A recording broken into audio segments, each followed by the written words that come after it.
Corremos video.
Muy buenas noches con todos. En primer lugar, les agradecemos por estar aquí presentes y les damos la bienvenida a la tercera jornada de la 15ª edición del Congreso Internacional de Arbitraje, Mediación y Junta de Resolución de Disputas, organizado por el Centro de Análisis y Resolución de Conflictos de la Pontificia Universidad Católica del Perú.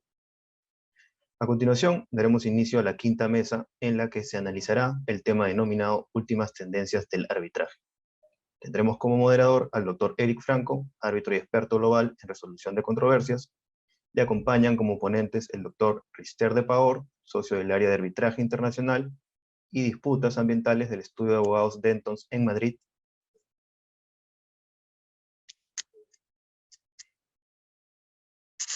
La doctora Claire Conelan, socia del área de arbitraje internacional del estudio de abogados White and Case de Londres, y tiene a su cargo el grupo de negocios y derechos humanos en el estudio mencionado. El doctor Mariano Castro, viceministro de Gestión Ambiental, y el doctor José Daniel Amado, socio de Miranda y Amado. El moderador será quien precise la dinámica de esta mesa, y les indicamos a los participantes que podrán formular preguntas a través del chat habilitado en la presente reunión. Sin más preámbulo, le damos el pase al doctor Eric Franco. Bien, buenas noches con todos. Un gusto compartir el día de hoy este panel. Tenemos unos excelentes panelistas y va a ser un placer poder compartir con ellos este tema tan interesante. Como ustedes ven, el panel se divide, por un lado, la relación entre arbitraje y derechos humanos, y por otro lado, medio ambiente y arbitraje, y dentro de medio ambiente, tocando un tema puntual de medio ambiente también, que es el cambio climático.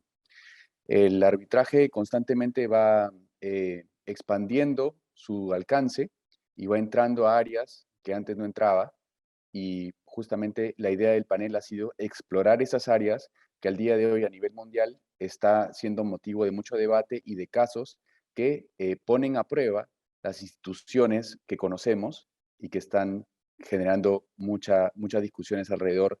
Así que ese es justamente lo que buscamos en este panel, explorar esas áreas que contienen muchas zonas grises, pero que también tienen mucha riqueza jurídica. Vamos a empezar el panel con la presentación del doctor José Daniel Amado, y él va a hacer su presentación sobre conflictos sociales, derechos humanos y arbitraje. Como todos saben, en los últimos años se han presentado casos en los que las controversias entre inversionistas y estados han surgido o se han relacionado con conflictos sociales o las poblaciones locales. Por ejemplo, un caso peruano que muchos conocerán, que se ventiló en el CIADI entre una minera canadiense y el Estado peruano, y que estuvo relacionado con un conflicto social. Este tipo de controversias ha empezado a poner en debate la propia legitimidad del arbitraje de inversionistas con estados, y han surgido una serie de propuestas de solución al respecto. Entonces, como contexto para la presentación del doctor Amado, las preguntas serían: ¿cuáles son los problemas que enfrenta el arbitraje entre inversionistas y estados cuando están de por medio conflictos sociales o los derechos de las comunidades locales involucradas? Y frente a este problema, sí podría compartir algunas reflexiones sobre cómo abordar estos problemas y si existen algunas propuestas de solución. Entonces, adelante, doctor Amado, por favor. Muchísimas gracias. Muchísimas gracias, doctor Franco. Muchísimas gracias al Centro de Análisis y de Resolución de Conflictos de la Universidad Católica. Siempre un placer participar en los eventos que organizan. Me toca abordar un tema que creo es novedoso, como bien se ha dicho, pero creo que también es tan antiguo como el mundo del arbitraje de inversión. Y se refiere a la relación con otros temas de derecho internacional público, como es el tema de los derechos humanos en particular. Voy a compartir pantalla y mostrarles un poco, ayudarme un poco con una ponencia. Un momentito, por favor.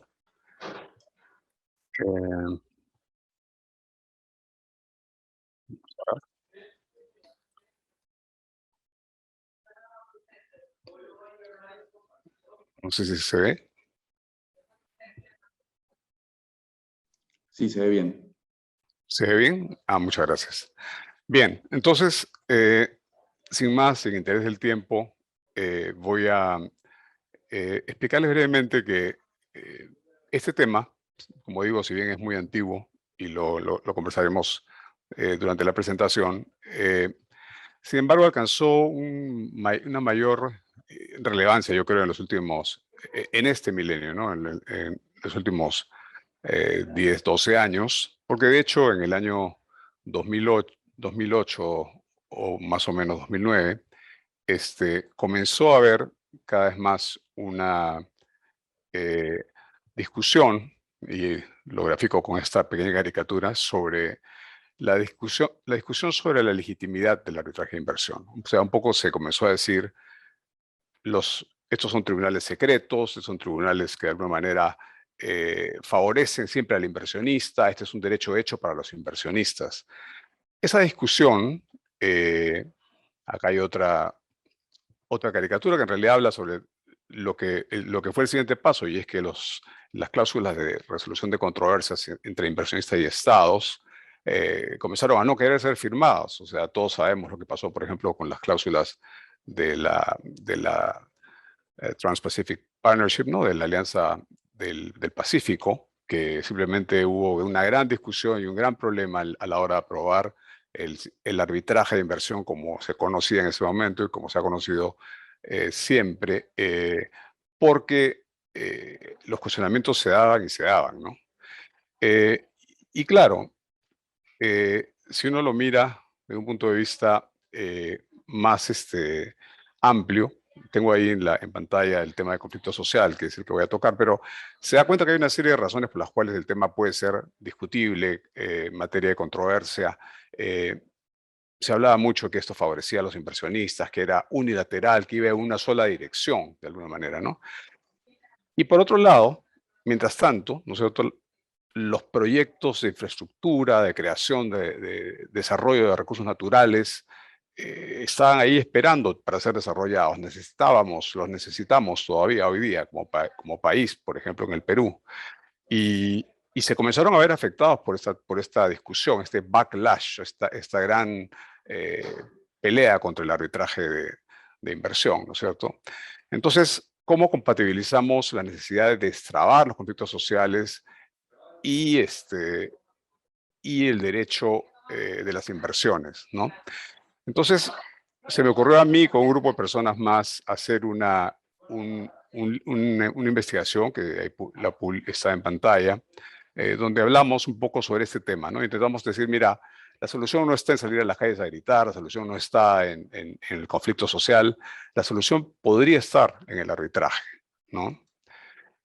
Y bueno, también comenzó a ponerse en la palestra el tema de las reconvenciones. O sea, ahí tenemos una discusión muy concreta que cualquiera tendría que tomar en cuenta. O sea, ¿esto está hecho para que el inversionista reclame al Estado solamente o está hecho en las dos direcciones? Y una vez que alguien reclama al otro, ¿la reconvención se debe limitar solamente a lo que fue reclamado o uno puede reconvenir sobre otro tema? Por ejemplo, un reclamo sobre inversión puede recibir una reconvención vinculada al tema de derechos humanos, ¿no? O algún tema vinculado a derechos humanos. Esos temas se dieron y por fortuna se dieron, porque creo que toda la discusión legitima de alguna manera lo que se ha venido haciendo a través de los años. Bueno, aquí tenía un poquito antes esto, por ejemplo, muestra que los primeros acuerdos de inversiones ya decían que el arbitraje iba en dos direcciones. O sea, no decían que esto era un territorio para que los inversionistas reclamen a los estados.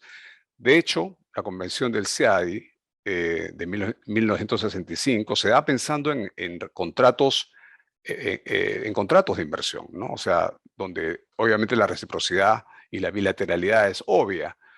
Pero luego, cuando surgen los tratados bilaterales de inversión, este tipo de cláusulas como la que está en pantalla comienzan a desaparecer y a cambiar por un sistema mucho más audaz que parecería estar más vinculado a los intereses del inversionista. Es así como se vio por mucho tiempo, ¿no?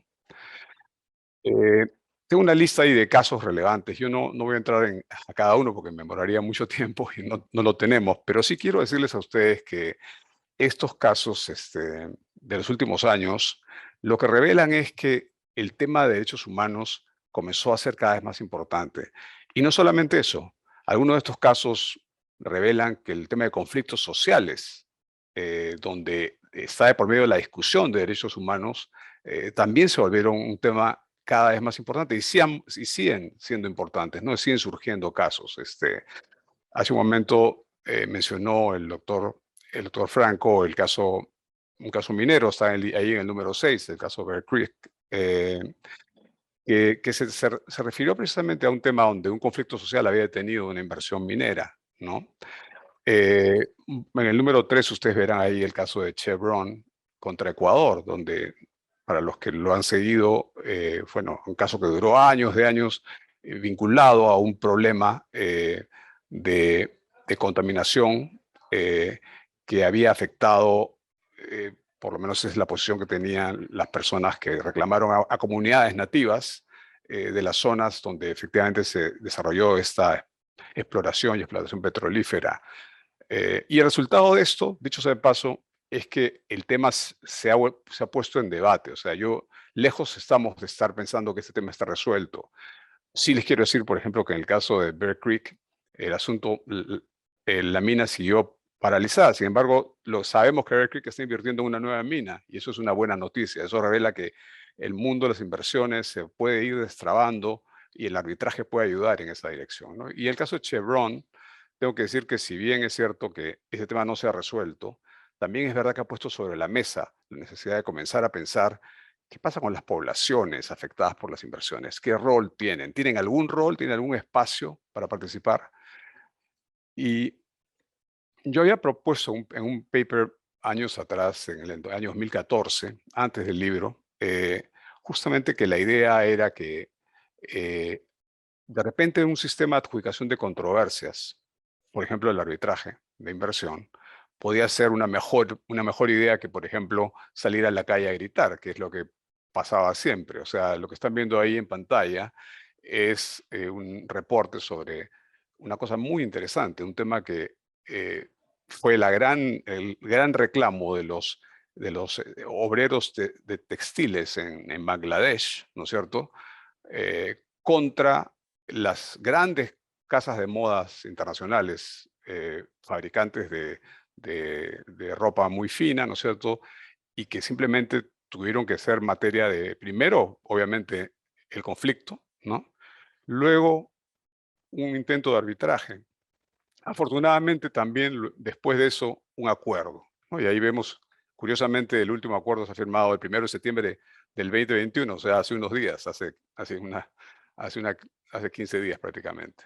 Pero la pregunta que nos hacemos acá entonces es, ¿el conflicto social podría resolverse mediante el arbitraje?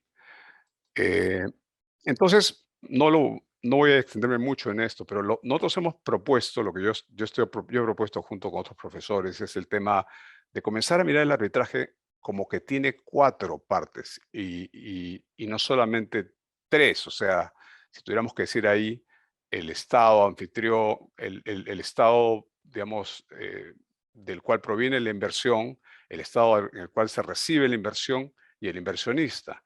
Y la pregunta es, ¿hay un espacio para las poblaciones? ¿Podría haber? Entonces, todo el libro al que me refería hace un momento, el libro que publicamos en 2018, 2019, justamente intenta demostrar que existe, incluso en el sistema como está hoy día, la forma de resolver estos temas, ¿no? Entonces, presentamos una serie de modelos de cómo podría resolverse el tema hoy incluso, y por supuesto proponemos una serie de cambios a los futuros, a una nueva generación de tratados bilaterales de inversión, ¿no? Entonces, pasamos por temas como este que está en pantalla, que es el tema de la cesión de derechos, por ejemplo. O sea, ¿por qué no las poblaciones podrían ceder sus derechos a una entidad del Estado, por ejemplo, a la Defensoría de un país, para que sea esta la que reclame contra el inversionista? No solamente contra el Estado, contra el inversionista. Y esto podría, por supuesto, en un mundo contractual, ser fácilmente, digamos, podría reflejarse de manera muy fácil. Es mucho más complejo pensarlo en un tema de tratados, pero no es para nada imposible y eso es lo que intentamos demostrar en esa investigación a la que me he referido. Voy a como digo, hemos propuesto varios modelos, la verdad, otros, el nombrar, por ejemplo, a los nacionales de un Estado como delegados o representantes del Estado de ciertos reclamos, etcétera, ¿no?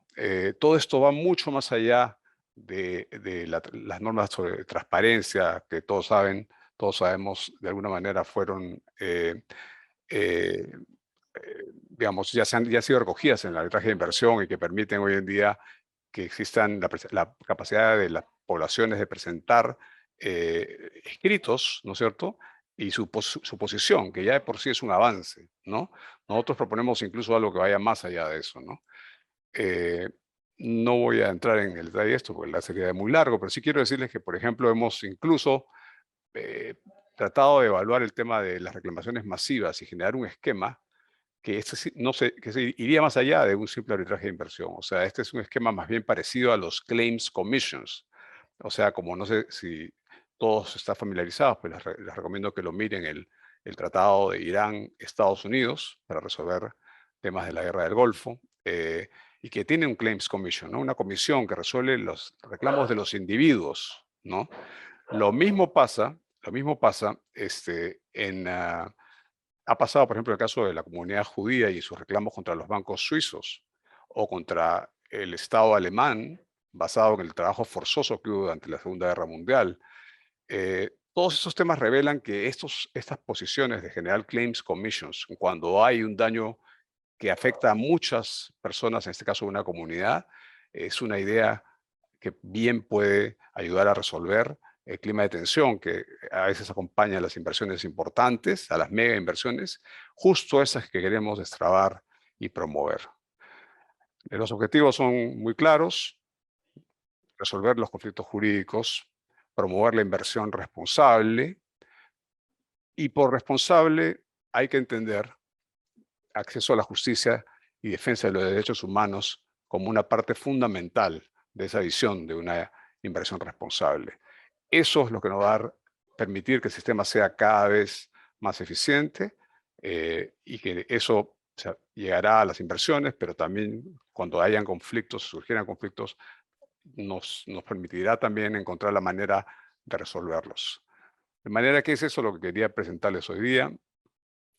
No me queda sino agradecer muchísimo esta invitación y su atención. Quedo atento además a cualquier pregunta. Gracias.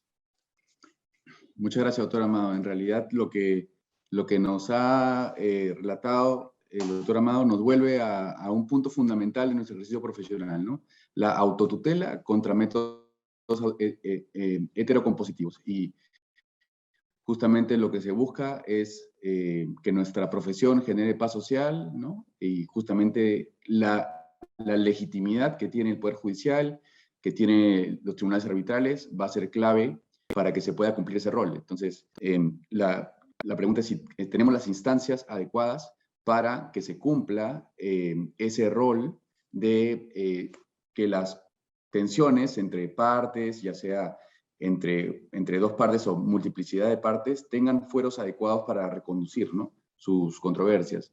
Y yo quisiera hacerle una pregunta al doctor Amado. Un tema que probablemente está en la cabeza de muchos al escuchar la presentación es ¿por qué sería mejor el arbitraje o por qué el arbitraje sería adecuado en comparación a las cortes judiciales? Esa es una pregunta. Y la otra pregunta es, digamos, el contexto en el que se ha planteado la discusión tiene que ver con tratados internacionales, o sea, protección de la inversión extranjera. Pero ¿hasta qué punto se podría también crear algo así para protección de inversionistas nacionales? Es una de las dos preguntas que quisiera hacerle al doctor Amado. Muchísimas gracias, doctor Franco. De manera muy breve también, y agradezco las preguntas. Definitivamente, yo soy convencido de que las mega inversiones, pues se habla mucho, ¿no?, de que hay mega inversiones y que hay que destrabarlas, ¿no? Y normalmente se trata de proyectos donde no solamente hay mucho dinero en juego, sino lo más importante, hay demasiada sofisticación jurídica, ¿no es cierto? Y en los problemas técnicos, además, mucho más, ¿no es cierto? Que de alguna manera u otra van a requerir un análisis que, por ejemplo, el arbitraje de inversión ha demostrado que es capaz, el sistema, ¿no es cierto?, ha demostrado que es un foro muy adecuado, porque el arbitraje, ¿no es cierto?, es, como dice Gary Bourne, el menos imperfecto de los sistemas de resolución de disputas, ¿no? Y como yo decía en los papers a los que me he referido, adjudicar es a veces una necesidad. O sea, así como creo que salir a las calles a gritar y generar un conflicto que pueda generar incluso peligro para la vida humana, es el camino que hay que evitar, digamos, ¿no? Creo que la adjudicación por un tercero es la única solución posible, porque normalmente cuando hablamos de un conflicto de este nivel, la discusión es tan grande, el nivel de aprehensión social, ¿no es cierto?, se vuelve tan complejo que en realidad nosotros, o sea, yo pienso en todo caso, conjuntamente con las personas con las que he realizado estas investigaciones, que el método funciona mucho mejor en el mundo arbitral, por un lado. Y creo que el arbitraje de inversión ya caminó una buena parte del camino, por un lado, ¿no? En cuanto al tema nacional, yo creo que no hay ninguna razón por la cual no puedan generarse sistemas muy parecidos para el arbitraje en mega inversiones o mega proyectos o proyectos muy sensibles a nivel local. De nuevo, pienso que el arbitraje es ideal y es un medio ideal. Definitivamente el Estado tendrá que estar de acuerdo para que esto ocurra, pero si el Estado está de acuerdo, es una oportunidad para que las soluciones se den de una manera más eficiente, más rápida y más concreta, ¿no? Para efectos del tema nacional, y con eso termino, creo que es muy interesante pensar en cosas como los claims commissions, ¿no? O las comisiones de reclamos. Yo creo que se han dado en temas de derechos humanos comisiones de reclamos para ciertos temas, ¿no es cierto? Pero ya mencionaba los casos legendarios, ¿no es cierto?, de los bancos suizos o del trabajo forzoso de la Segunda Guerra Mundial. Pero, ¿por qué no tener al costado de aprobar un proyecto muy difícil, social, o sea, políticamente casi inviable, decir, no, pero un ratito, vamos a crear un fideicomiso con X, no sé, me inventaría una cifra, $1.000 millones, ¿no es cierto?, para reclamos, y las personas tendrán derecho a ir y reclamar. Estos serán las personas que servirán como cuasi árbitros, ¿no?, como ocurre en las Claims Commissions, y esta es la manera como iremos resolviendo los problemas de manera mucho más eficiente, y usted, señor poblador, que podría estar afectado, dejará de estar afectado a partir de que generemos situaciones como esa, ¿no? Esa es un poco la idea, una de las ideas que planteábamos nosotros en el libro, y ojalá que haya respondido a su pregunta, doctor Franco. Muchas gracias, muy interesante. Es como tener un buzón para reclamos, pero potenciado con el canal para que se pueda llevar a una solución de controversias, ¿no? Creo que en la medida en que haya un punto para que las tensiones se desfoguen, esto va a bajar la tensión, así que creo que va en esa línea, ¿no? Es bien interesante. Y pasaría a la doctora Conelan. Ella ha venido trabajando hace muchos años el tema de la relación entre derechos humanos y empresa. Es algo que normalmente, digamos, no está presente o no está, uno no hace la relación inmediatamente, porque uno piensa que derechos humanos es más una relación entre ciudadano y Estado. Y bueno, sobre este tema le quisiera dar la palabra a la doctora Conel justamente para que explique cuál es el desarrollo en este tema. Hay unos principios rectores que ha sacado las Naciones Unidas sobre el tema y unas reglas de arbitraje que ha sacado la Haya. Entonces, bueno, justamente sobre eso va a tratar la presentación de la doctora Conel. Adelante, por favor. Buenas noches y gracias, Eric. Y quiero dar las gracias también al Centro de Análisis y Resolución de Conflictos por la invitación. Es un verdadero placer para mí compartir la mesa con tan distinguidos colegas y tratar un tema tan relevante. Y gracias también por su paciencia con respecto a mi exposición en español, y gracias a Eric por animarme a presentar en español.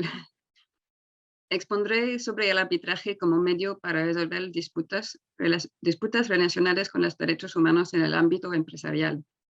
Hace unos 20 años que me especializo en arbitraje internacional y ahora también estoy a cargo del grupo de negocios y derechos humanos en mi estudio. En ese sentido, relacionar los dos es naturalmente de interés para mí. Voy a tratar el tema en 3 partes. Primero, el contexto de disputas de derechos humanos que involucran a empresas. Después, las reglas de la Haya de arbitraje y finalmente, los que se puede esperar en el futuro. Primero, el contexto. ¿A qué nos referimos con controversias de derechos humanos con relación a empresas? Nos referimos a los reclamos que se pueden plantear a empresas cuando sus actos o omisiones violan los derechos humanos. Y ellos, como dijo Eric, se encuentran regulados en los principios rectores de las Naciones Unidas sobre las empresas y los derechos humanos, los cuales fueron aprobados por unanimidad en el año 2011.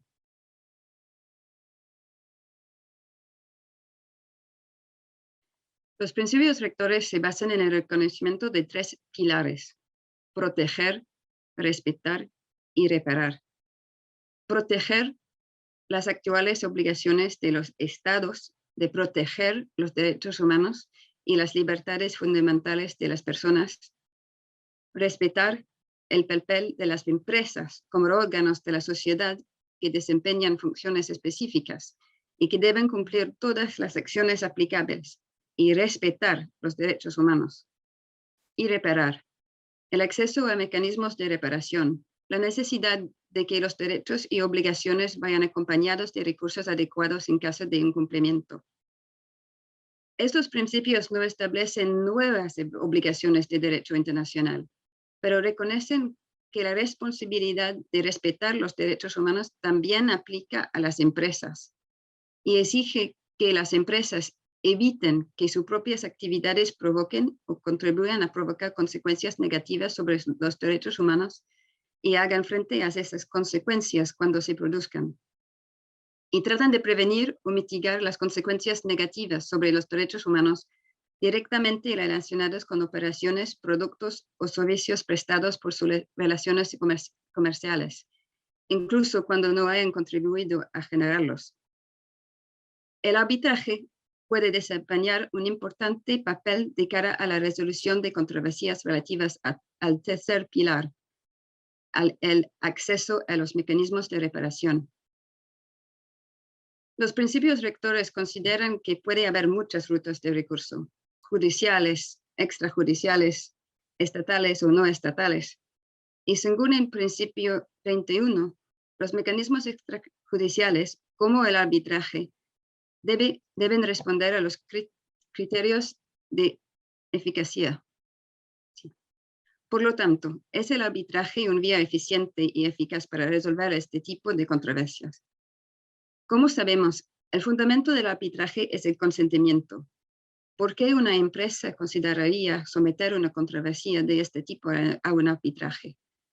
Supondría un interés para ellas y también para las víctimas. Recordamos por qué las partes eligen al arbitraje internacional. Es a causa de las características principales como la neutralidad, la ejecución internacional de los laudos, la posibilidad de escoger a los árbitros, la privacidad y la confidencialidad, y la oportunidad limitada de apelación y falta de precedente. Y muchas de estas características no se ofrecen en el proceso judicial. Pero también el arbitraje tiene la flexibilidad para responder a los criterios de mecanismo efectivo, legítimo, accesible y compatible con los derechos del principio rector 31. El arbitraje cuenta con particularidades según el sector en que se aplique, así como hay aspectos diferentes en el arbitraje relativo a finanzas o controversias marítimas. También lo hay con relación a los derechos humanos. Y eso es el contexto para el desarrollo de las reglas de la Haya para controversias de derechos humanos que involucran a empresas, que fueron publicados en diciembre del año 2019. Prevén un conjunto de procedimientos para el arbitraje de este tipo de controversias, adoptan un enfoque novedoso. Si bien se basan en el reglamento UNCITRAL, las modifican considerablemente. Las reglas de la Haya son el resultado de un trabajo que tomó unos 5 años, y el equipo de redacción de 13 expertos fue liderado por el juez Bruno Sima, de origen alemán, quien es reconocido por su trabajo tanto en el campo de los derechos humanos como del arbitraje. Ellos contaron con los aportes de más de 200 expertos, incluyendo abogados, instituciones arbitrales, árbitros, entidades gubernamentales y empresas. Tuve la oportunidad de participar en dicho proceso y vi de primera mano la rigurosidad con la que se hizo el trabajo. El ámbito de aplicación de las reglas de la Haya no está limitado por el tipo de demandante o demandado, ni por el objeto de la controversia. Aplican a cualquier controversia que las partes hayan acordado resolver mediante arbitraje. Por lo tanto, las partes podrían ser una comunidad, individuos o empresas, sindicatos, ONG, estados, entidades estatales u organizaciones internacionales o de la sociedad civil. También podrían utilizarse para conflictos entre empresas. En el preámbulo de las reglas de la Haya se establece el alcance previsto en ellas como un conjunto de procedimientos para tratar controversias relacionadas con el cumplimiento de las normas de derechos humanos por parte de las empresas, y también pueden servir como una vía para gestionar los riesgos en cuestión. Un arbitraje en virtud de las reglas de la Haya puede prever la posibilidad de un recurso para los afectados por los impactos de los derechos humanos debido a las actividades empresariales, sirviendo como un mecanismo consistente con el principio rector 31. Y para empresas, un mecanismo para abordar los posibles impactos adversos en los derechos humanos a la luz de los principios rectores 11 y 13. En un sentido, son una oportunidad para que las empresas cuenten con un foro adecuado para que se analice y determine si cumplen con la normativa aplicable de derechos humanos. El punto de partida fue el reglamento UNCITRAL, pero adaptado para reflejar las características particulares de estas controversias.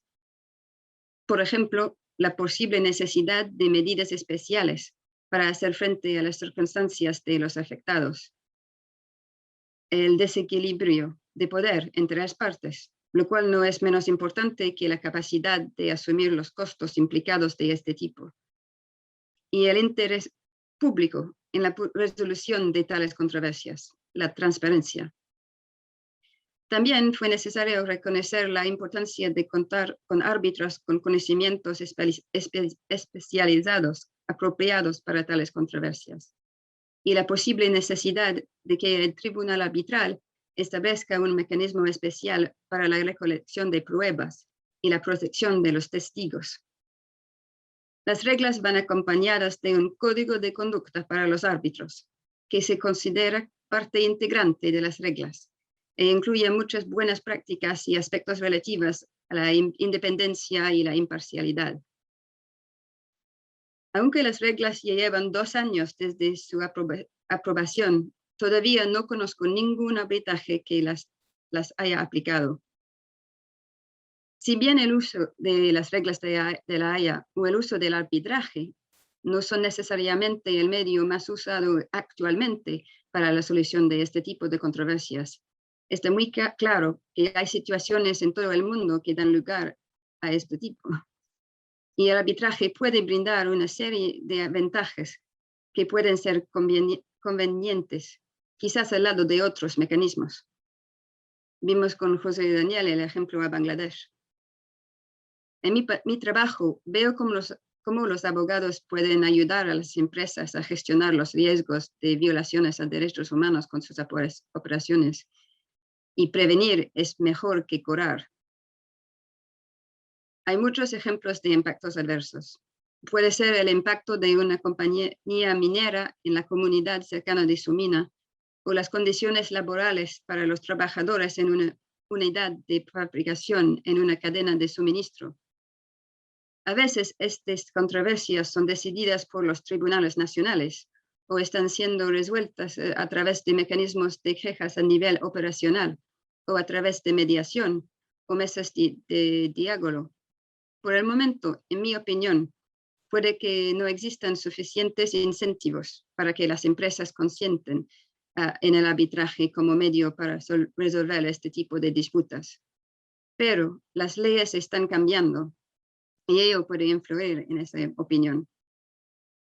En Francia, desde el 2017 y en Alemania, a partir de este año, las empresas tienen obligaciones legales para evaluar los riesgos de impacto adverso a los derechos humanos en sus operaciones y cadenas de suministro. Varios otros países y la Unión Europea están contemplando formas de diligencia debida obligatoria en materia de derechos humanos, mostrando una tendencia expansiva. En conclusión, es un marco legal que se encuentra en continuo cambio, haciendo frente a las leyes actuales y venideras. En mi opinión, vamos a encontrar más controversias relacionadas con violaciones de derechos humanos por las empresas. Queda por ver si las partes lograrán ver todo el potencial que brinda el arbitraje para ayudarlas a resolver este tipo de controversias como mecanismo efectivo. Excelente, doctora Conel, muy interesante la presentación y creo que lo que, bueno, justamente va en línea con pensar si el arbitraje es un fuera adecuado, tercer pilar de principios rectores de la ONU sobre este tema, y el ejercicio que se ha hecho es interesante de tratar de preparar el arbitraje como una vía posible, ¿no? No significa que sea una vía posible, o sea, que se esté usando al día de hoy masivamente, pero por lo menos que se va preparando para poder ser usada, ¿no? Entonces, ahí viene el comentario final de su presentación, que es, hay que ver si es que las partes, que son al final las que tienen que consentir, ven este potencial y se sienten cómodas con un contexto como de la regla de la Haya para discutir temas tan sensibles como estos temas de derechos humanos, ¿no? Y yo lo que quisiera preguntarle es sobre casos, ¿no? Probablemente usted ha mencionado una serie de situaciones posibles, pero alguien que tiene interés en profundizar en el tema, ¿cuáles son algunos casos, por ejemplo, que podría revisar para familiarizarse más, para ver más en concreto lo que ha estado pasando, ya sea en el fuero judicial o en el fuero arbitral? Pero en un sentido sería una empresa muy valiente que prueba por la primera vez las reglas de la Haya. Pero por otra parte, muchas empresas ya adoptan algún tipo de mecanismo de reclamación al nivel operativo, y por lo que es solo un paso más de pasar al arbitraje. Pero como ejemplos hay la polución de mineros, problemas de seguridad, problemas de las condiciones laborales de los trabajadores de fabricación en un suministro. Hay muchos casos que están ahora en los tribunales nacionales. Muy interesante. Entonces, hemos partido con la presentación del doctor Amado hablando de el sistema de protección de inversionistas, cómo podría ser un fuero adecuado para tratar esos temas. Luego hemos entrado al tema empresarial y ahora pasamos dentro de toda la discusión de derechos humanos, a un área específica muy relacionada con el tema de derechos fundamentales y otros temas también, que es el tema de los conflictos socioambientales. El doctor Mariano Castro va a hacer una presentación para precisar la situación de la justicia y el arbitraje en materia ambiental, las políticas para su mejoramiento y la contribución de las últimas tendencias de arbitraje ambiental. Doctor Castro, adelante, por favor. Muchas gracias, doctor Franco, y un saludo también a todos los y las panelistas que efectivamente han tenido brillantes presentaciones iniciales. Y quiero felicitar además al Centro de Análisis y Resolución de Conflictos de nuestra universidad por incluir dentro de este congreso las cuestiones vinculadas a derechos humanos y dentro de estos a los derechos ambientales y el tema de la justicia ambiental y climática. Como bien han señalado los dos distinguidos expositores previos, el propósito básico de estos diversos mecanismos es lograr la paz y confianza social, en asegurar efectivamente la vigencia del Estado de Derecho, asegurando efectivamente mecanismos jurídicos para prevenir y resolver conflictos. Esto es lo sustantivo, ¿no? Y efectivamente los diversas aproximaciones y respuestas que los países hemos venido dando en relación a este desafío que es global, ¿no? Nos dan rutas a seguir mejorando. Quiero compartir con ustedes algunas ideas y para eso, si me permiten, voy a compartir algunas diapositivas, ¿no? Para poder orientar la presentación y, perdón, voy a regresar a la...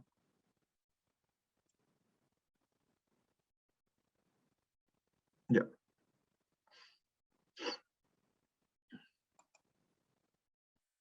Y me confirma, por favor, si es que se está viendo en pantalla completa.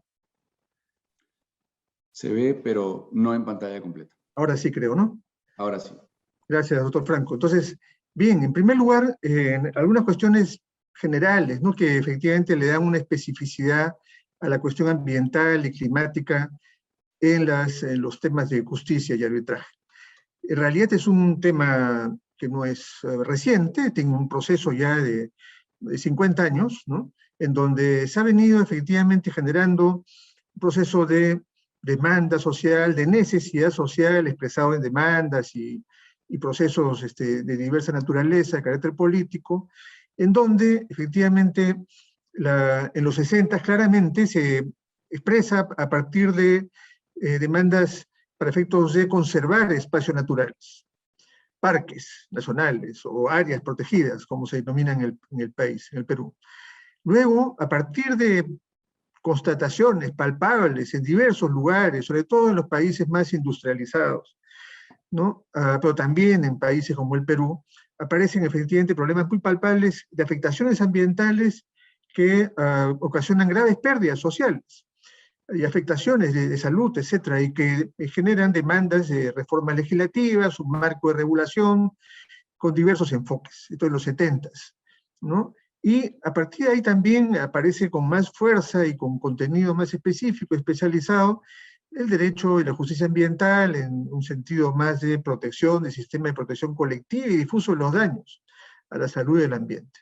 Y luego a partir de los 90s, en donde además se consolida un marco internacional de protección de aspectos como, por ejemplo, el cambio climático, aparece también una mayor incidencia de demandas sobre distribución de riesgos, responsabilidades compartidas y diferenciadas, una materia mucho más compleja y mucho más apremiante, que es la cuestión climática. A partir de ahí, efectivamente, aparece todo un conjunto de ideas relacionadas a justicia ambiental, que busca efectivamente reconstruir, restablecer una relación armónica entre las personas, la sociedad y el ambiente y la naturaleza. De tal manera de que, como se señaló con claridad y forma unánime en la Conferencia de Naciones Unidas sobre Desarrollo Sostenible, la necesidad de reflexionar, de recambiar los patrones de producción y consumo que conducen a situaciones de insostenibilidad ambiental y mayor pobreza y menor competitividad. A partir de ahí, efectivamente, se genera también, efectivamente, como ya he señalado, un proceso que tiene más de 50 años a nivel global de demandas sociales con la que buscan asegurar o restablecer derechos humanos ambientales en particular. Y la otra dimensión que tiene que ver con habiendo un desarrollo institucional y mecanismos de solución jurídica de controversias ambientales, es las condiciones de acceso a esta justicia. Y las condiciones de acceso son básicamente cuestiones de carácter muy jurídico, que tienen que ver con procedimientos, mecanismos institucionales, con la finalidad de que efectivamente esta estructura institucional y mecanismos jurídicos de solución de controversias ambientales tengan efectivamente condiciones de acceso concretas. Y a partir de ahí es que hay como 5 grandes aspectos vinculados al acceso a la justicia ambiental, y que tiene que ver también como espejo las condiciones de acceso al arbitraje en materia ambiental, ¿no? Uno, el derecho de la participación ciudadana, ¿no? De tal manera de que la sociedad y las personas tengan esos mecanismos jurídicos de prevención y solución de controversias, y que en consecuencia este sea el dominante, el prevaleciente en relación a medios violentos o medios corruptos, ¿no? Y los derechos de participación ahí son fundamentales para poder intervenir en la solución de los temas. El acceso a la información resulta fundamental para efectos de tener claridad respecto del alcance, naturaleza y opciones para la solución de controversias. El garantizar el derecho a un ambiente sano y cómo efectivamente garantizar este acceso. El tema del acceso efectivo a la jurisdicción, sea cual sea su modalidad, ¿no? De tal manera de que, considerando además la diversidad cultural, las condiciones de acceso físico, me refiero de acceso geográfico, y de condiciones de comunicación, ¿no es cierto?, entre otras cuestiones de lengua, etcétera, que son fundamentales para garantizar el acceso efectivo. Y el tema del derecho a la legitimidad para obrar en términos de interés colectivo difuso, que igualmente configuran entonces un conjunto de derechos y procedimientos administrativos y judiciales que buscan tutelar derechos, y las condiciones de acceso se miden por estos 5 elementos, entre otros, que están definidos. Y eso está enmarcado dentro de lo que es conocido el principio 10 de la Declaración de Río de Janeiro, ¿no es cierto?, que es la conferencia en donde se acordaron todos los países, acordamos conjunto de principios y convenciones internacionales, en donde se establece que para alcanzar adecuadamente la solución de los problemas ambientales y climáticos es fundamental que todos participemos en el nivel y condiciones que tiene cada entidad, cada persona, y que a partir de ahí se busque efectivamente, para lograr ello, para que todos podamos contribuir a la solución de los problemas, no solamente en una lógica de exigencia de derechos, sino de gestión responsable de lo que corresponde a cada quien, es que requerimos un acceso a información adecuada, un acceso a la participación y un acceso efectivo a los procedimientos judiciales y administrativos. Esto ha venido a su vez también de la mano con un proceso de desarrollo en materia de regulación, de justicia ambiental y climática en el Perú, y que básicamente voy a resumir en 6 momentos, ¿no? 1, el Código Ambiente, ¿no? 2, la Ley General del Ambiente. 3, que además, dicho sea de paso, no solamente introduce en la Ley General del Ambiente el principio de justicia ambiental en el ordenamiento jurídico, sino además establece disposiciones sobre arbitraje, ¿no?, que estaban ya de alguna manera también en la primera ley de arbitraje, pero sin embargo en la siguiente este aspecto se retiró, ¿no? Pero la Ley General del Ambiente se mantiene vigente, esas disposiciones sobre arbitraje ambiental. En el 2008 se aparecen las fiscalías especializadas en materia ambiental, 8 primeras fiscalías, ahora hay más de 140, la Procuraduría Pública especializada en materia ambiental, que se crea un año después de la creación del Ministerio del Ambiente, también el año 2008. Luego, los primeros juzgados especializados en delitos ambientales, y finalmente, con unos módulos de justicia ambiental que se han venido implementando primero en Madre de Dios y en otros lugares, y recientemente, en este año, se ha creado una unidad funcional de delitos ambientales. Acá estoy hablando de en general, justicia ambiental, ¿no?, tanto administrativa como el jurisdiccional, y también alguna dimensión vinculada al arbitraje. Este es un proceso efectivamente en marcha, y que ha sido objeto además también de evaluación por parte de la OCDE cuando se hizo en el 2016 la evaluación de desempeño ambiental del país, en donde se incluyó las cuestiones vinculadas a justicia ambiental administrativa en el marco del OEFA, en el marco del forestal y en el marco de recursos hídricos, y además también la justicia ambiental jurisdiccional en sus diversas dimensiones. Y en esa línea, a nivel regional, no se puede dejar de mencionar el acuerdo ya vigente, que está en vigor, ¿no? Es que el acuerdo de Escazú, que establece los mismos principios que señalé respecto al año 92, y el mismo proceso que se ha desarrollado en el Perú, pero que busca es ayudar a los países de América Latina y el Caribe a implementar estos derechos de acceso, ¿no? A información, a participación y a la justicia, en donde aparece con claridad y fuerza un conjunto de, digamos, orientaciones para que los estados promuevan mecanismos alternativos de solución de controversias en asuntos ambientales en los casos en que corresponden. Aquí, lamentablemente, el Congreso anterior decidió, la Comisión de Relaciones Exteriores del Congreso decidió archivar este acuerdo en base a un debate que careció, la verdad, de sustento técnico, jurídico, etcétera, y porque en esencia, en la dimensión del acceso a la justicia ambiental, lo que el acuerdo de Escazú busca es contribuir a mejorar las capacidades para que la prevención y solución de conflictos se dé bajo mecanismos jurídicos e institucionales en un marco de un Estado de Derecho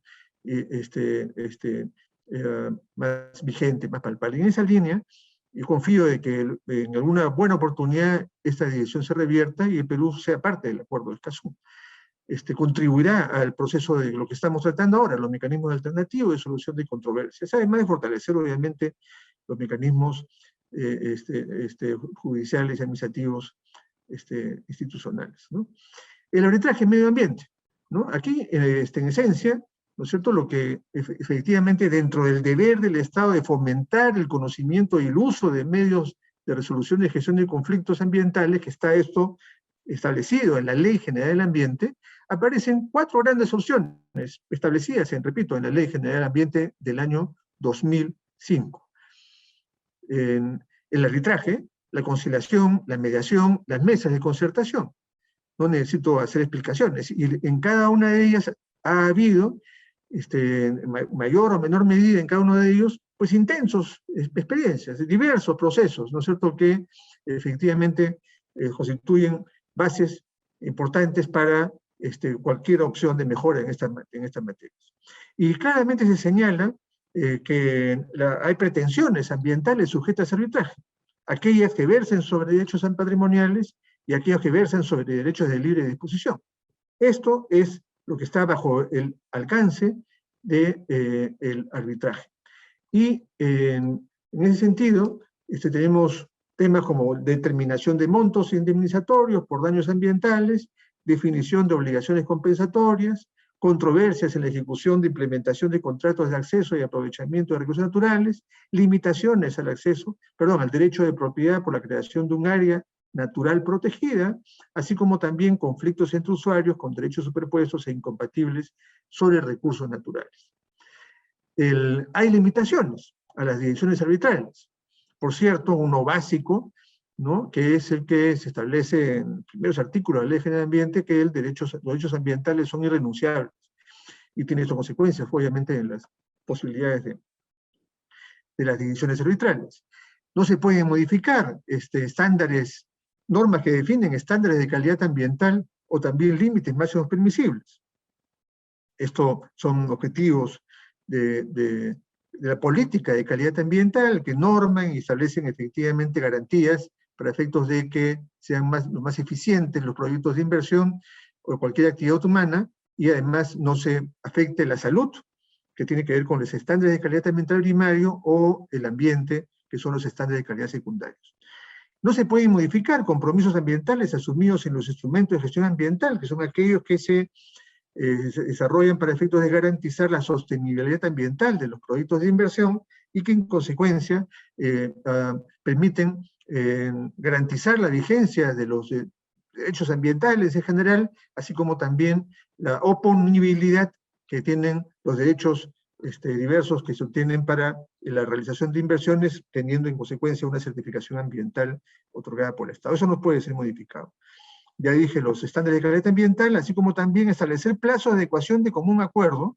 Perdón, sí se pueden establecer plazos de adecuación de común acuerdo con la conformidad de la autoridad ambiental competente.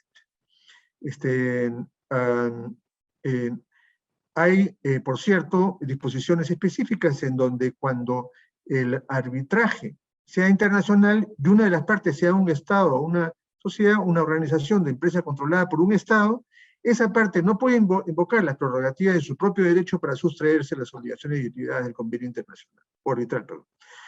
Hay algunos casos importantes de arbitraje que se han desarrollado, ¿no es cierto? Uno, el conocido por Doran, en donde el grupo Renco en el 2011 denunció al Estado ante el CIADI respecto a la obligación que tenía esta empresa para adecuarse a los estándares de calidad ambiental y límites máximos permisibles en el complejo metalúrgico de Loroyo, en particular los estándares de calidad del aire. Y en el año 2016, el tribunal concluyó unánimemente que Renco incumplió el acuerdo de promoción comercial con Estados Unidos y estableció que Renco, las reclamaciones de Renco deben ser desestimadas por falta de jurisdicción. Y en consecuencia quedó desestimada una demanda que presentó el grupo Renco por $800 millones, ¿no?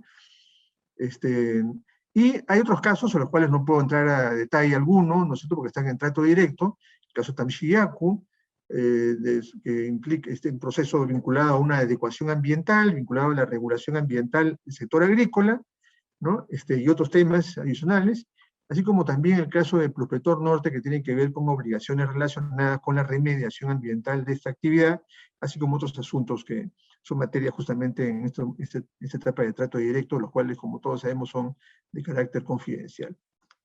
La dimensión climática es nueva para la cuestión del arbitraje. El cambio climático fue materia de un acuerdo internacional, el Convenio de Cambio Climático año 92, y para llegar a ese acuerdo en el 92 hubo todo un periodo previo, ¿no es cierto?, de información, análisis científico y definiciones que finalmente dieron lugar a la Convención de Naciones Unidas de Cambio Climático del año 92, y que ha venido generando una serie de otros acuerdos diversos y políticas nacionales y demás. Hoy día estamos en un escenario en donde además cada país, en base al Acuerdo de París, ¿no?, a presentar, comunicar ante Naciones Unidas las contribuciones nacionalmente determinadas, que establecen metas obligatorias para reducir emisiones, pero también para generar acciones de adaptación frente al cambio climático.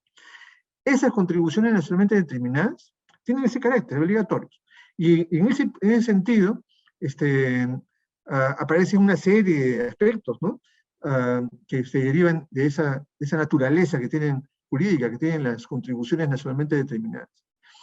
Adicionalmente, el carbono, ¿no?, es objeto de, en los diversos países y en espacios de financiamiento internacional y espacios de arreglos internacionales diversos, y también a nivel nacional, con una tendencia muy fuerte, ¿no?, y que escapa obviamente, o mejor dicho, que va más allá de los foros ambientales. Está ahora, hoy día, la coalición de ministros de finanzas, por ejemplo, discutiendo fuertemente mecanismos tributarios, comerciales y de control ambiental.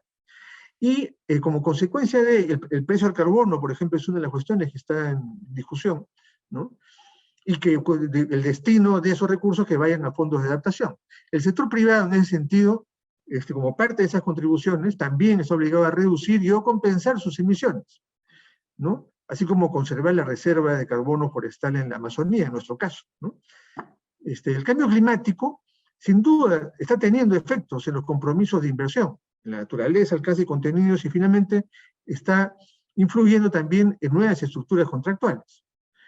Hay además también una dimensión adicional a los conflictos socioambientales, típicamente conocidos, ¿no es cierto?, y que tiene que ver con aspectos, por ejemplo, los desafíos que están ocasionando los procesos de adaptación frente al cambio climático, que genera condiciones de aprovechamiento de recursos, inclusive de desarrollo de actividades tradicionales, de actividades para sobrevivencia que están afectando a poblaciones más vulnerables en nuestro país. Por ejemplo, el caso conocido, el caso campesino en Cachino, Saúl Luciano Lluria, versus la empresa importante, muy grande, alemana, el RWE, que está efectivamente allá admitida en un tribunal alemán. En base además a los inventarios de emisiones de gases de efecto invernadero declarado por Alemania y declarado por esta empresa. La cuantificación de las reducciones y la contabilidad en la captura del carbono en la atmósfera generada por los países y las principales actividades económicas. Esta cuestión, que además forma parte de las negociaciones de la Conferencia de las Partes del Cambio Climático, en donde se establecen metodologías, métricas, etcétera, son base para efectos de pues prevenir y atender estos tipos de conflictos socioclimáticos que a nivel social, empresarial o estatal se vienen dando. Entonces, el cambio climático está generando una nueva gobernanza y prioridades de inversión en el mundo que obviamente influyen en las condiciones de arreglos de los arbitrajes y de justicia general. En el caso peruano, la reciente actualización de la contribución nacionalmente determinada, anunciada en diciembre último y comunicada a Naciones Unidas ya, y que va a ser materia junto con las otras contribuciones nacionalmente determinadas de todos los países del mundo, en la próxima conferencia de las partes que va a realizarse en Glasgow, me parece un conjunto de medidas por estos diversos sectores, ¿no? En adaptación son 91, y aquí la prioridad en el Perú es adaptación, porque efectivamente tenemos que asegurar que la agricultura, la pesca, ¿no?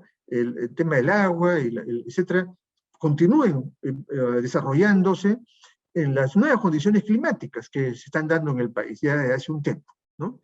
Y obviamente todas las adaptaciones vinculadas a los ecosistemas de bosques, y todas las condiciones que está exigiendo cada vez más los efectos en la salud, ¿no?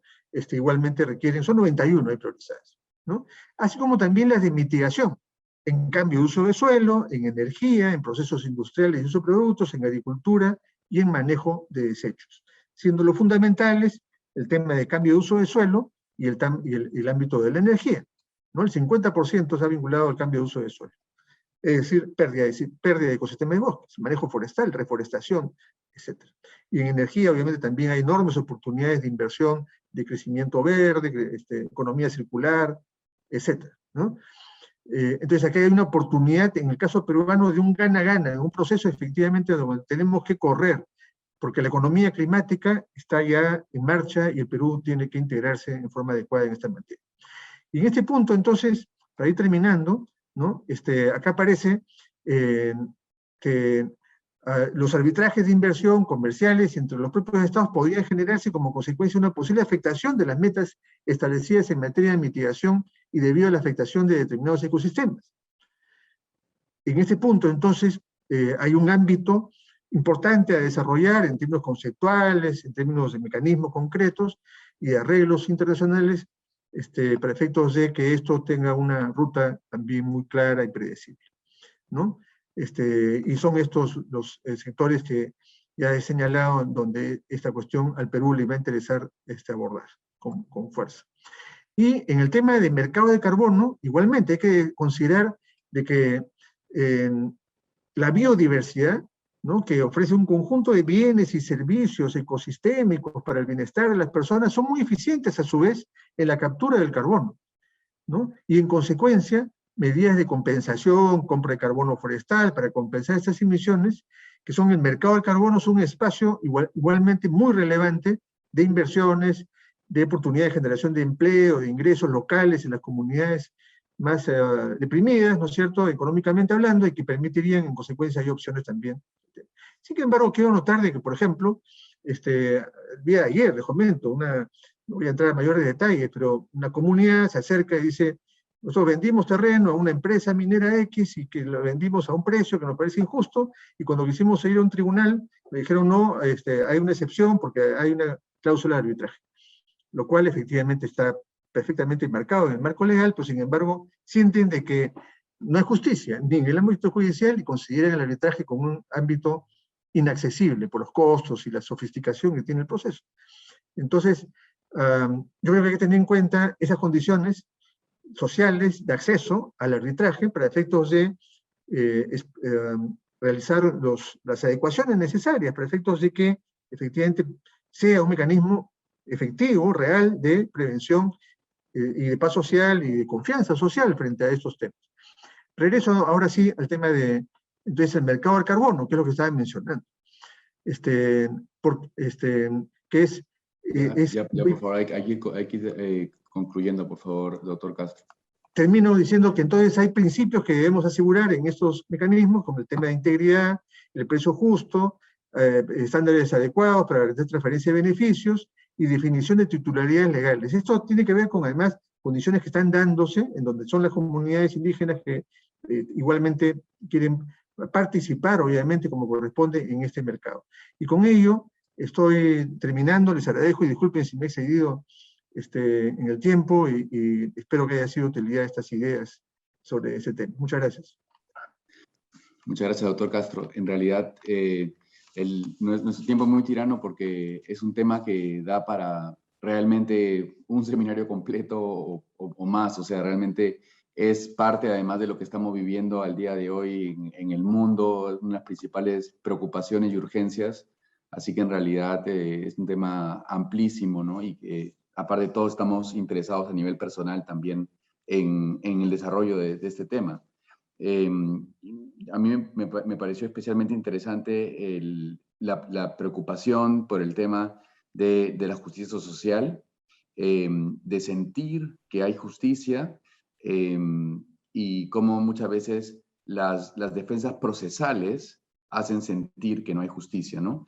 Porque de repente una de las partes que quiere reclamar no tiene conocimiento de cómo usar el derecho y por tanto puede recibir una defensa procesal que lo hace, puede hacer sentir que no hay justicia, por más que es una aplicación perfecta de las normas, ¿no? Otro reto creo que también va a ser encontrar un árbitro o un juez que tenga la legitimidad para resolver una controversia y que las partes puedan sentir que tienen la legitimidad suficiente como para saldar la controversia, ¿no? Creo que es otro reto. ¿Quién tiene esa autoridad? El respeto de ambas partes, ¿no? Antiguamente podría haber sido el rey o el papa o alguien así, pero la pregunta es al día de hoy, ¿quién? Y bueno, como hemos visto, los mecanismos ADR están previstos en la normativa desde hace mucho tiempo y hay vías de acción o derechos que se pueden hacer valer en el marco del TLC, de tratados bilaterales de inversión, de la propia constitución política del país, de contratos celebrados y también en el ámbito extracontractual, por mencionar algunos. Entonces, en realidad, hay muchas causas que pueden dar lugar a estas controversias y también fueros distintos según cuál sea la causa. Ahora, yendo más al ámbito comercial de esta arista, y bueno, nos queda poco tiempo en realidad, el doctor de Paor ha venido trabajando el tema de controversias relacionadas con cambio climático en general, en el ámbito de inversiones y también en el ámbito público, de derecho público, pero ha estado también tratando el tema desde el punto de vista comercial y la CCI ha hecho también un avance en este tema de relacionar el arbitraje con el cambio climático. Entonces, doctor de Paor, le quisiera preguntar cómo ha sido el desarrollo o cómo se ha venido enfocando el rol del arbitraje con relación al cambio climático a nivel internacional y en particular en el ámbito comercial. Sí, antes de todo, agradecerte, Eric, y al CARC por la invitación. Es un honor para mí participar y voy a adoptar un enfoque de diálogo. Y siendo el segundo anglófono en hablar, espero tener la mitad de elocuencia que la primera. El lado comercial no lo podemos olvidar. El cambio climático ha causado y causará estragos económicos en todos los sectores. Lo he visto personalmente aquí en Madrid con la nevada en enero y he tenido 2 disputas a raíz de la tormenta de nieve en Texas. Así que es algo que es real. La toma de conciencia con respecto al vínculo entre el cambio climático y los daños económicos es más reciente. Pero hay varios informes, y estoy hablando, voy a ir de lo general hasta lo particular. Hay varios informes que dicen que hasta la mitad del PIB mundial lo vamos a gastar en costos económicos a causa del cambio climático. Y la solución es básicamente invertir de manera masiva en energía limpia. Entonces, eso me hace llegar a tu pregunta. Hay varios tipos de disputas que podemos ver en este ámbito. Vamos a tener una necesidad de 4.000 millones por año hasta 2050. Entonces, vamos a tener mucha inversión, mucha investigación y desarrollo, y tendremos que hacer lo que se llama gobernanza experimental. Es decir, los gobiernos van a tener que identificar lo que funciona, lo que no funciona, entonces va a dar lugar a disputas y actuar en consecuencia. Si tomamos, por ejemplo, empezando con un ejemplo muy concreto, los renovables y un parque eólico marino. Entonces, si estamos construyendo un parque eólico marino, que obviamente es un proyecto comercial, vamos a tener primero un contrato de inversión o, por ejemplo, un tratado bilateral de inversión que conlleva, obviamente, una cláusula de arbitraje. Luego vamos a tener un contrato EPC para la construcción de este proyecto. Y, obviamente, podemos tener muchos tipos de disputas con los cables, con los cimientos, los efectos físicos del cambio climático sobre el proyecto. Por ejemplo, olas gigantes que impiden que las obras se puedan efectuar. Contratos de transporte, de equipamiento, de operaciones y mantenimiento, y luego para la toma de electricidad. Porque para lograr esta transición económica tenemos que básicamente electrificar la energía. Entonces, para la toma de electricidad estamos en el ámbito de lo que se llaman PPAs, Power Purchase Agreements en inglés. Entonces, puede haber muchísimas disputas. Si hay un cambio de ley, puede influir en el equilibrio económico del contrato, y hay que restablecer este equilibrio económico del contrato, y obviamente las partes no van a estar de acuerdo. Puede haber una determinación pericial sobre, por ejemplo, la fecha comercial del contrato, o si hay certificaciones, garantías de origen con respecto a la naturaleza limpia de la energía, pues eso puede dar lugar a disputas que no pueden ser resueltas de manera definitiva por un experto. Entonces va al arbitraje. Obviamente también contratos de desmantelamiento, porque muchas de las obras de los proyectos marinos y también terrestres no han previsto el desmantelamiento como parte de esa transición. Entonces eso también puede dar lugar a disputas. Mis copanelistas han mencionado la idea, el doctor Castro ha mencionado el hecho de compensar. Entonces hay contratos de compensación, se llaman ERPAs, para reducciones certificadas de emisiones, y las ERPAs, el contrato estándar, prevé el uso del arbitraje para dirimir las controversias. En el Acuerdo de París, el artículo 6.4, que será el sucesor del mecanismo de desarrollo limpio, hay incertidumbre con respecto a cómo se va a desarrollar este mecanismo voluntario de compensar, pero sí que está en la mesa. Otro tipo de contrato que puede dar lugar a disputas, nuevas tecnologías. Sé que estáis en Perú, pero un poco más abajo en Chile, hay la fuente de energía, una de las fuentes de energía más baratas del mundo. Entonces se puede utilizar esa energía para crear hidrógeno o amoníaco para exportación probablemente Asia. Entonces, ese tipo de contrato es perfecto para la inserción de un acuerdo de arbitraje internacional. También hay que hablar de cambios de modelos de negocio. Varias empresas, varias petroleras están diversificando, ya lo sabemos, pero también se están retirando de algunos países. Podemos mencionar Equinor, que ha salido recientemente de México, y Venezuela, vendiendo sus participaciones. Y a veces eso va a pasar de manera inesperada y puede generar conflictos.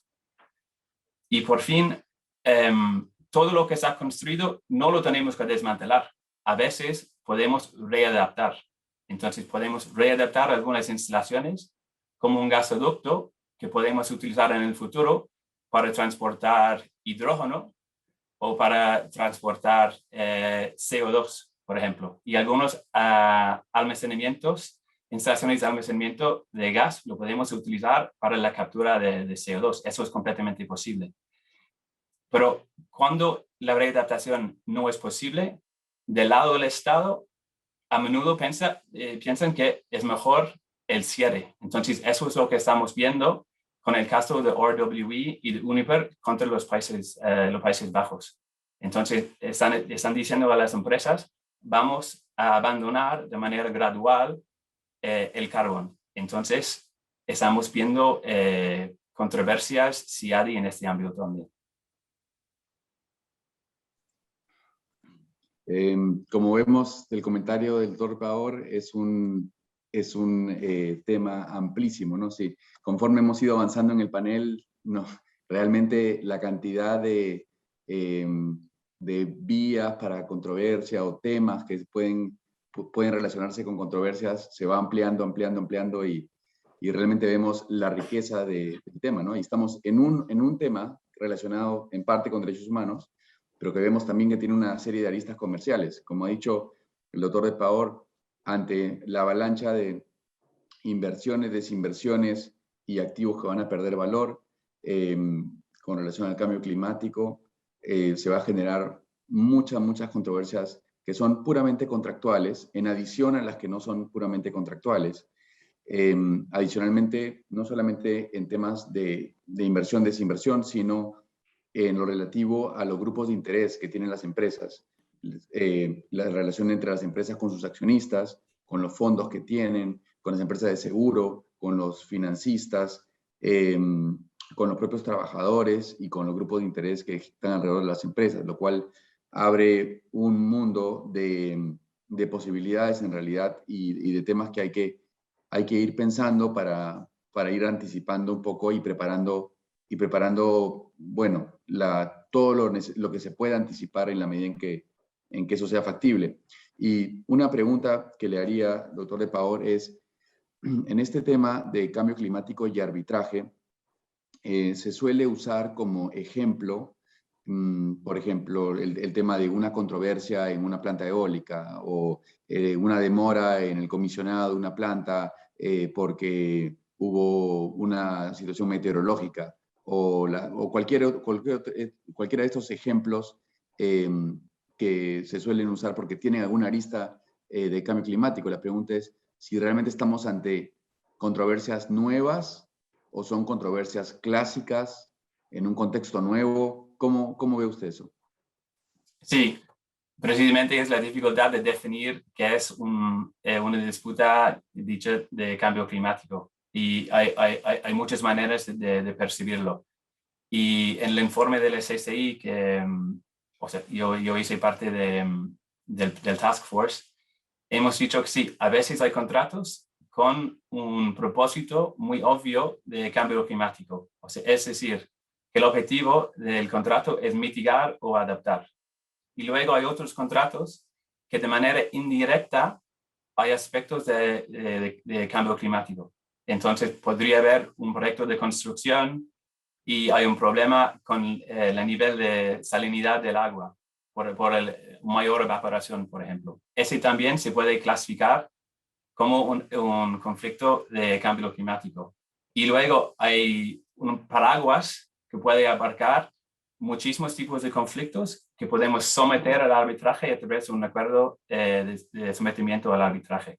Entonces, sí, hay una gran diversidad y probablemente las maneras de distinguir entre las disputas se va a ampliar también. Pero yo me atengo a esto y también en función de la parte demandada, que sea un gobierno o una empresa, o el tipo de acción, la causa, que sea constitucional, administrativo, derecho extracontractual, obligaciones internacionales y por fin el objetivo, si es estratégico o no. si buscan realmente los demandantes efectuar un cambio en la política o un cambio generalizado, o si realmente, como es el caso mucho en Estados Unidos, lo que están buscando es un resarcimiento. Entonces van a pedir a empresas para que paguen un rompeolas que necesitan en una zona costera por el efecto del cambio climático. Muchas gracias. Y con relación al tema de resarcimiento, me vienen a la mente nada más dos temas que son clave en la discusión. Uno es la prueba del nexo causal, ¿no? ¿Hasta qué punto uno puede demostrar que un deshielo en una parte del mundo se debe a emisiones en otra parte del mundo?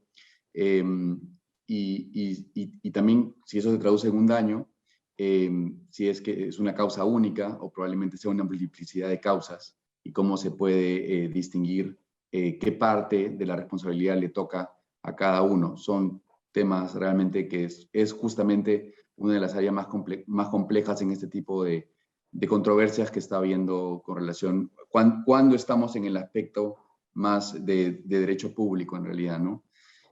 Bueno, nos queda muy poco tiempo, entonces lo que quisiera pedirles es a cada uno si pudiera hacer un breve comentario de 1 minuto para cerrar el panel. Iría en orden de las participaciones, empezando por el doctor Amado, por favor. Muchas gracias, doctor Franco. Y muchísimas gracias a todos los copanelistas, porque creo que es una oportunidad, ha sido una oportunidad por lo menos para mí, para aprender cosas de los avances que por mucho tiempo hemos estado siguiendo, ¿no? Y a mí en particular quisiera hacer notar que esta preocupación por no solamente por los temas de procedimiento arbitral, que por supuesto son fundamentales, pero de los temas de resolver las distintas formas en que los riesgos se van asumiendo y los daños van ocurriendo, e ir al fondo, digamos, de cuál es el fundamento, ¿no? Y encontrar, por ejemplo, los temas de derechos humanos, y en derechos humanos hemos hablado hoy día hemos hablado obviamente del tema ambiental, pero también hemos hablado de salud, de trabajo. Yo creo que es una visión de lo que el mundo va a tener que experimentar, querrámoslo o no, estamos en ese camino. Yo creo que, por supuesto, en bien de la sociedad a nivel internacional, y ciertamente en el Perú es de saludar, y una vez más quiero agradecer al Centro de Análisis y Resolución de Conflictos de la Universidad Católica por ser una líder en difundir estos temas que realmente son de la mayor importancia presente y futura. Muchas gracias. Muchas gracias. Doctora Conelan, por favor. Gracias, Eric. Gracias a todos. Fue un honor y aprendí mucho escuchando a los otros panelistas. Lo que me sorprendió fue lo importante que es intercambiar ideas sobre formas innovadoras de resolver disputas y cuánto podemos aprender de diferentes disciplinas y perspectivas. Por ejemplo, cuando escuchaba la presentación del doctor Castro y sus puntos relativos a las limitaciones del laudo arbitral en materia de conflictos ambientales, también existen limitaciones para arbitrajes en conflictos de derechos humanos. Vamos aprendiendo y cambiando. Gracias. Muchas gracias, doctor Castro. Muchas gracias. Yo también quiero empezar agradeciendo nuevamente al doctor Franco por la iniciativa, así como también a las presentaciones que han sido muy ilustrativas de lo que está pasando en el país y en el mundo. Y quiero destacar que la cuestión, el Perú en la cuestión climática no es marginal. El Perú es uno de los países más importantes, posee un territorio muy importante en materia de bosques, que es un sumidero fundamental para la lucha contra el cambio climático. 2, es un país líder en generación de de materiales, de minerales, que inciden en los patrones económicos a nivel global. Ese rol, y además en materia de biodiversidad es uno de los pocos países mega biodiversos. En consecuencia, el rol político y académico, conceptual de desarrollo, en lo que significa esa vinculación entre cambio climático, biodiversidad, que están conectadas con los mecanismos de solución y prevención de controversias y el rol del arbitraje. Se silenció, doctor Castro. Ay, discúlpame, estaba hablando solo. Qué pena. Entonces, es que no escuchaba ningún comentario, pensé que estaba hablando bien. Voy a repetir y resumir rápidamente. Mil disculpas. Quiero nuevamente agradecer a doctor Franco por la iniciativa y a los expositores, panelistas. No, nos habíamos quedado en la parte de la importancia del Perú como Entonces, productor de minerales. Ok, de repente se apagó el micro, no sé, magia informática. Sí, así es. Ya, ok, entendí. Entonces, esa base material, y, en cuanto a la incidencia y la importancia del Perú en materia climática y biodiversidad, nos debe impulsar efectivamente el Perú a base de la experiencia desarrollada en las últimas décadas en materia de prevención y solución de controversias, en materia de arbitraje también, a generar alternativas políticas, institucionales y conceptuales para esta materia. Creo que tenemos una base importante para ello, hay un interés por parte de las políticas públicas en esa materia, el Ministerio del Ambiente que lidera los procesos del tema de las contribuciones nacionalmente determinadas, etcétera, y toda la estrategia climática. Nos interesa muy importante mejorar las condiciones de gobernanza, de justicia ambiental y climática, y por lo tanto, ojalá que podamos seguir intercambiando información y experiencias en el nivel de este foro para mejorar la efectividad, ¿no? de la justicia ambiental y climática en esta materia. Así que les agradezco y a disposición en las áreas que correspondan dentro del sector ambiente para seguir explorando el mejoramiento del desempeño ambiental en esta dimensión también. Muchas gracias, doctor Castro. Y doctor De Paor, algo breve para terminar, por favor. Sí, pues mirando en mi bola de cristal, solo puedo decir dos cosas. Primera, que es muy idóneo, muy apropiado que esta conferencia está teniendo un lugar en Perú. Creo que es un país que encapsula bien todos los intereses diversos que hemos discutido hoy. Y el doctor Castro ha mencionado el caso del campesino contra RWE, y es muy ilustrativo. Por un lado tenemos derechos humanos de ganarse la vida, derecho a la vida, a lo mejor, si no en este caso o en otro.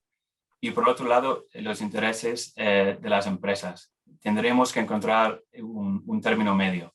El derecho todavía está en desarrollo, pero nosotros también, es nuestro papel en el arbitraje, ir avanzándolo de la buena manera. Y la segunda cosa, creo que así en lo futuro no es necesariamente solamente ciudadanos contra empresas. Hay que mirar este problema en su globalidad y también mirar de dónde viene el dinero. Hay un caso en Bélgica contra el Banco Central belga.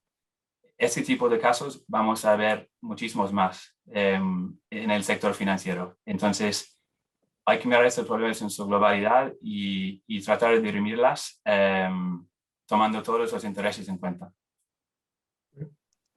Bien, muchas gracias a todos. Hemos presentado un tema sumamente complejo de encapsular en un tiempo definido, corto. Ha sido una muestra de la complejidad de ese tema tan importante que se está discutiendo a nivel mundial en realidad, y para la cual el derecho no tiene soluciones listas, ¿no? Sino que el derecho se está desarrollando poco a poco, y eso es lo que hemos tratado de mostrar en este panel. Bueno, sin nada, damos por concluido el panel. Muchas gracias a todos por la atención. Buenas noches.